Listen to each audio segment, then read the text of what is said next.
Hello guys, general knowledge for you में आपका स्वागत है। लास्ट वीडियो में हमने पढ़ा था इनकम एंड अदर क्राइटेरिया, जिसमें हमने एक कंट्री से दूसरी कंट्री का, एक स्टेट से दूसरी स्टेट का किस तरीके से कंपेयर इनकम और अदर क्राइटेरिया के बेस पर करते हैं, यह देखा था। इस वीडियो में हम देखेंगे सस्टेनेबिलिटी ऑफ डेवलपमेंट, विकास की धारणीता। तो चलिए इसे समझ लेते हैं।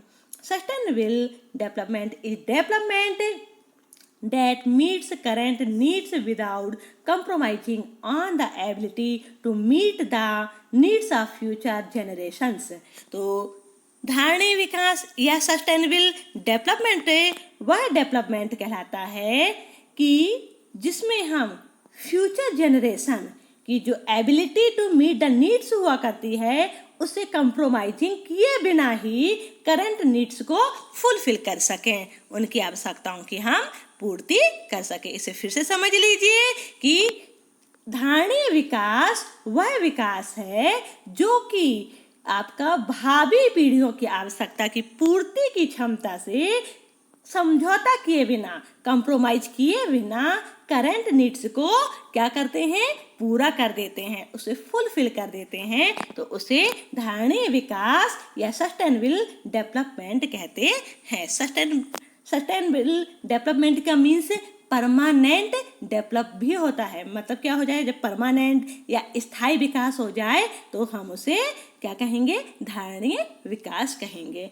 तो इन सिंपल वर्ड्स हम इसे सरल शब्दों में भी समझ सकते हैं। तो sustainability of development means to maintain the development continuously.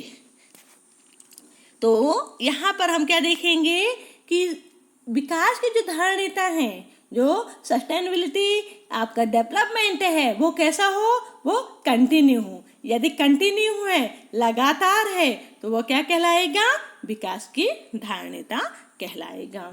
Once there is development, every person would like that the level of development should be higher or at least remain for the future generation. एक बार विकास होने पर हर व्यक्ति क्या चाहता है, हर व्यक्ति यही चाहता है ना कि जब एक बार विकास हो गया तो वो और ऊपर चढ़ना चाहेगा और आगे बढ़ना चाहेगा, है ना। और विकास का स्तर उसका कैसा हो, और हाई लेवल का हो जाए, है ना। और यहाँ तक कि वह तो ये सोचेगा कि जो मेरा डेवलप हो रहे हैं, जो हम डेवलप कर रहे हैं, तो यह डेवलप फ्यूचर जनरेशन तक आगे बढ़ता जाए। अब जैसे आप ही हैं, अभी आप 10th क्लास में आए हुए हैं, पहले 9th क्लास में थे, अब आपने डेवलप किया और आप किस क्लास में आ गए, 9th से 10th क्लास में आ गए। तो अब आगे 10th के बाद आप किस में जाएंगे, 11th में जाएंगे, फिर 12th में जाएंगे, फिर कॉलेज या फिर अदर एरिया से। तो डेवलप तो आप कंटिन्यू कर रहे हैं ना। ऐसा तो नहीं है कि आप सोच रहे हैं कि आज मैं 10th में हूँ, अब कल मैं 5th क्लास में चला जाऊँ, है ना। ऐसा तो नहीं सोचेंगे ना, अपोजिट तो नहीं जाएंगे ना, बल्कि क्या चाहेंगे, जो डेवलप होना ही चाहेंगे। और ये डेवलप कैसा हो, कंटिन्यू हो। जब आपका डेवलप कंटिन्यू हो रहा है तो उसे क्या कहा जाएगा, सस्टेनेबल डेवलपमेंट कहा जाएगा, परमानेंट डेवलपमेंट कहा जाएगा। Since the second half of the 20th century, a number of scientists have been warning that the present type and level of development are not sustainable. तो अभी हमने क्या देखा, हमारा विकास कैसा होना चाहिए, वह परमानेंट होना चाहिए। लेकिन सेकेंड हाफ 20th सेंचुरी से ही साइंटिस्ट हमको वार्निंग देते आ रहे हैं कि जो डेवलपमेंट हो रहा है वह कैसा है, वह सस्टेनेबल नहीं है। तो जो डेवलपमेंट हो रहा है वह कैसा है, सस्टेनेबल नहीं है, परमानेंट नहीं है। कैसे नहीं है, इसे हम एक एग्जांपल के थ्रू समझ लेते हैं। Ground water in India. Recent evidence suggests that the groundwater is under serious threat of overuse in many parts of the country. About 300 districts have reported a water level decline of over 4 meters during the past 20 years. Nearly 1/3 of the country is overusing their groundwater reserve. In another 25 years, 60% of the country would be doing the same if the present way of using these resources continues. तो अभी हमें हाल के ही evidence से पता चला है कि country के बहुत सारे जो है ना एरियाज हैं, उस एरिया में जो ग्राउंड वाटर है उसका ओवर यूज किया जा रहा है। और ओवर यूज करने से क्या हो रहा है, वाटर का प्रॉब्लम्स क्रिएट हो रही है ना। तो लगभग 300 डिस्ट्रिक्ट जो हैं वहाँ से हमें सूचना मिली है, रिपोर्ट मिली है कि जो वाटर लेवल है वह 4 मीटर तक कैसा हो गया है, डाउन हो गया है। 4 मीटर तक उसमें गिरावट आ गई है। ठीक, कितने सालों में, 20 ईयर्स में। और किस लिए हो रहा है, क्योंकि हम जो ग्राउंड वाटर है उसका ओवर यूज कर रहे हैं। और यदि इसी तरीके से कंटिन्यू चलता रहा तो 25 ईयर्स में 60% लोग ओवर यूज करना शुरू कर देंगे। और जब 60% लोग ओवर यूज करेंगे तब क्या होगा, वाटर प्रॉब्लम्स और भी अधिक बढ़ जाएगी। Ground water over use is particularly found in agriculturally prosperous regions of Punjab and western UP, hard rock plateau areas of central and south India, some coastal areas and the rapidly growing urban settlement. तो जो आपका ground water है इनका over use कहाँ पर अधिक हो रहा है, पंजाब एंड वेस्टर्न यूपी में। इसके क्यों हो रहा है, एग्रीकल्चर के लिए, खेती के लिए इसका ओवर यूज किया जा रहा है। इसके साथ साथ अगर आप देखेंगे तो आपका कहाँ पर और यूज हो रहा है, जो आपका चट्टानी क्षेत्र हुआ करते हैं, क्षेत्र हैं, है ना, हार्ड रॉक प्लाटो एरिया जो हैं वहाँ पर, जो सेंट्रल एंड साउथ इंडिया है वहाँ पर, और कोस्टल एरियाज में भी वाटर का ओवर यूज हो रहा है। आप इस चित्र में देख भी रहे हैं कि यहाँ देखिए कि किस तरीके से जो ग्राउंड वाटर है उसका लेवल कितना लो हो चुका है। You see here that the water level is too low. ये जो जल की गिरावट है वो बहुत ही अधिक हो गई है। We have not inherited the world from our forefathers. We have borrowed it from our children. तो यहाँ पर कहा गया है कि अभी जो हमको विश्व मिला हुआ है वह विश्व हमने अपने पूर्वजों से नहीं पाया है, ये हमें इनहेरिटेड में मिला हुआ है, हमें उसके उत्तराधिकारी में हमें मिला है ना, कि हमें वसीयत में मिला है, बल्कि हमने क्या किया है, इसे बोरोड किया है, इसे हमने उधार लिया है, अपने बच्चों से इसे उधार लिया है। अब जब हमने इसे उधार लिया है तो हमें इसका यूज कैसे करना चाहिए, इसे सोच समझ के करना चाहिए, क्योंकि उधार की जो वस्तु होती है, क्योंकि हमें उसे लौटाना भी पड़ेगा। और इसी तरीके से ओवर यूज अगर करते रहेंगे तो हम रिटर्न कैसे करेंगे। Today we are using natural resources more than necessary. We it renewal means or non-renewal means we should use these resources only according to the need.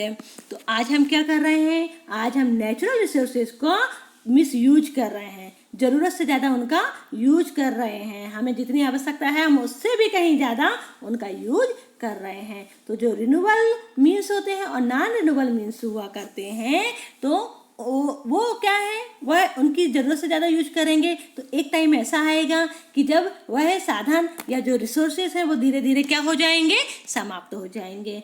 Ground water is an example of renewal resources. तो जो ground water है वो renewal resources का example है। Non renewable resources are those which will get exhausted after years of use. We have a fixed stock on earth which can not be replenished. तो जो आपका गैर नवीकरणीय साधन है, आपका जो नॉन रिन्यूएबल रिसोर्सेज हैं, वो क्या है, वर्षों के बाद वर्षों तक हम उनका यूज करते रहेंगे, कंटिन्यू उनका यूज करते रहेंगे, तो एक टाइम ऐसा आएगा जब वो क्या हो जाएंगे, खत्म हो जाएंगे, समाप्त हो जाएंगे। क्यों? क्योंकि यह फिक्स्ड स्टॉक है, धरती पर यह फिक्स्ड स्टॉक है, इसको हम फुलफिल नहीं कर रहे हैं, यह हम तो सिर्फ इनका यूज कर रहे हैं, हम इनकी पुनः पूर्ति, इनको रिप्लेसमेंट नहीं कर सकते। तो जब हम इनको रिप्लेस नहीं कर पाएंगे, हम इनको ना उस स्टॉक में वापस रख नहीं सकते हैं, उनकी पुनः पूर्ति नहीं कर सकते हैं, सिर्फ यूज बस कर रहे हैं, तो धीरे धीरे क्या होगा, ये स्टॉक आपका कैसा हो जाएगा, खत्म हो जाएगा, फिनिश हो जाएगा। We do discover new resources that we did not know of earlier. New sources in this way add to the stock. तो यहाँ कहा जा रहा है कि अभी क्या था कि जो रिसोर्सेस हमारे पास है वो सीमित मात्रा में है, अधिक मात्रा में नहीं है, बहुत सीमित मात्रा में है और हम उनका ओवर यूज कर रहे हैं। लेकिन हाँ, कभी कभी ऐसा होता है कि कुछ नए हमें साधन मिल जाते हैं, कुछ नए स्टॉक हमें मिल जाते हैं, है ना। तो ये जो स्टॉक हमें, जो न्यू स्टॉक मिलते हैं, तो ये उन रिसोर्सेज में क्या कर देते हैं, वृद्धि तो कर देते हैं, उन भंडार को या उस स्टॉक को बढ़ा तो देते हैं, लेकिन कब तक आखिर वह भी भंडारण चलेगा, क्योंकि सिर्फ यूज करना है, उसको हम भर नहीं सकते। इसे एक एग्जाम्पल के थ्रू भी समझ लेते हैं। For example, crude oil that we extract from the earth is a non-renewable resources. However, we may find a source of oil that we did not know of earlier. Exploration are being undertaken all the time. तो उदाहरण के लिए हम उदाहरण ले लें तो जो क्रूड ऑयल हुआ करता है वह नॉन रिन्यूएबल रिसोर्सेज होता है, गैर नवीकरणीय साधन हुआ करता है। कई बार ऐसा होता है कि ये जो सोर्स हुआ करते हैं, जो ऑयल का सोर्स हुआ करते हैं, ये कई बार हमें नए नए स्टॉक मिल जाते हैं, नए भंडार मिल जाते हैं, जिनके बारे में हम पहले नहीं जानते थे। और इस तरीके की खोज क्या होती है, वह कंटिन्यू चलती रहती है। तो अब यहाँ पर हम देख लेते हैं कि हमारे पास कितना रिजर्व है, जो क्रूड ऑयल है उनके कितने रिजर्व हैं। तो मिडिल ईस्ट, ये जो कंट्री दी हुई है, तो मिडिल ईस्ट में कितने हैं, तो मिडिल ईस्ट में 808,000 मिलियन बैरल रिजर्व दिए हुए हैं। यूनाइटेड स्टेट ऑफ अमेरिका में 50,000 मिलियन बैरल से रिजर्व दिए हुए हैं। और पूरे वर्ल्ड की जब बात की जाए तो 1,697,000 मिलियन बैरल यहाँ पर रिजर्व दिए हुए हैं। अब ये जो रिजर्व दिए हुए हैं, तो इनमें एक संभावना बताई गई है कि यह इतने वर्षों तक चलेंगे, इतने ईयर्स तक ही यह stock.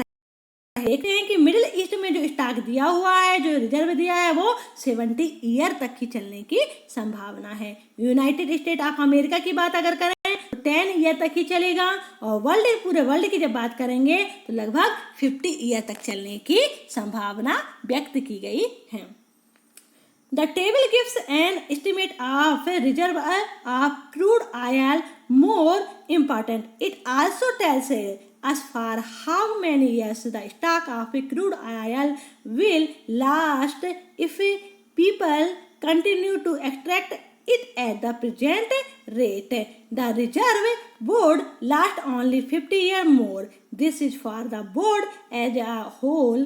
However, different countries face different situations. Countries like India depends on importing oil from abroad because they do not have enough stocks of their own. If prices of oil increase, this become a burden for everyone.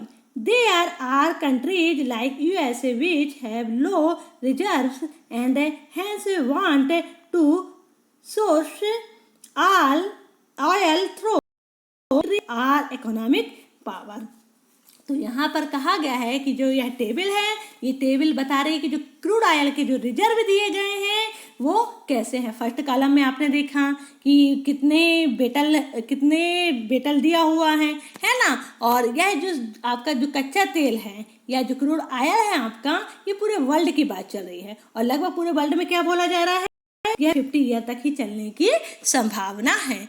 क्योंकि जो countries होती हैं तो country की अलग अलग situation होती हैं, सभी कंट्री की जो सिचुएशन होती है वो अलग अलग होती हैं। जैसे इंडिया हो गया, तो इंडिया तो क्या होता है, जो ऑयल क्या, इंडिया को अगर हम ले लें तो इंडिया में ऑयल क्या होता है, वह डिपेंड है किस पर, इंपोर्टिंग पर। वह इंपोर्टर ही, उसका तो जो ऑयल है वो इंपोर्ट पर ही डिपेंड होता है। तो इस तरीके से इंडिया के लिए तो क्या होगा, इंपोर्ट करना ही पड़ेगा, क्योंकि उसके पास किसी प्रकार का रिजर्व नहीं है, भंडार नहीं है, स्टॉक नहीं है। लेकिन कुछ ऐसी कंट्रीज है जैसे कि संयुक्त राज्य अमेरिका हो गया, तो संयुक्त राज्य अमेरिका जैसे देश जो हैं, इनके पास जो रिजर्व है वो कम जरूर है, ठीक है, उनके पास कम है, लेकिन उनके पास क्या है, मनी है, आर्मी है। तो वो क्या चाहेंगे कि चलो ठीक है, हमारे पास कम है तो क्या हुआ, हम आर्मी के बेस पर या इकोनॉमिक के बेस पर हम अदर रिजर्व को पा सकते हैं, खरीद सकते हैं। तो इस तरीके से हम क्या देख रहे हैं कि हमारे पास जो रिजर्व दिए हुए हैं वो कुल लगभग 50 सालों तक के लिए ही हैं। और इसी तरीके से अगर हम ओवर यूज करते रहेंगे तो क्या होगा, एक ना एक दिन ये सारे स्टॉक खत्म हो जाएंगे। There is a continuous decline in the environment. It is also very important to maintain the environment because it is not just a matter of one region or country. The future of all of us is interconnected, so it is necessary to maintain the sustainability of development.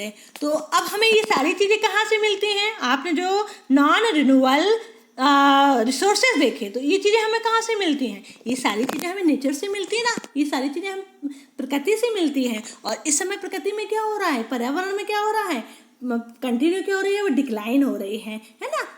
हम लगातार देख रहे हैं जो हमारा environment है वह उसमें गिरावट देखने को हमें मिल रही है। तो पर्यावरण को बनाए रखने के लिए क्या जरूरी है? पर्यावरण को बनाए रखने के लिए जरूरी है कि हम उसमें से जो भी रिसोर्सेस हमें मिल रहे हैं हम उनका उतना ही यूज करें जितनी हमको ज़रूरत है, ओवर यूज बिल्कुल ना करें। तो हमें पर्यावरण का भी ध्यान रखना है।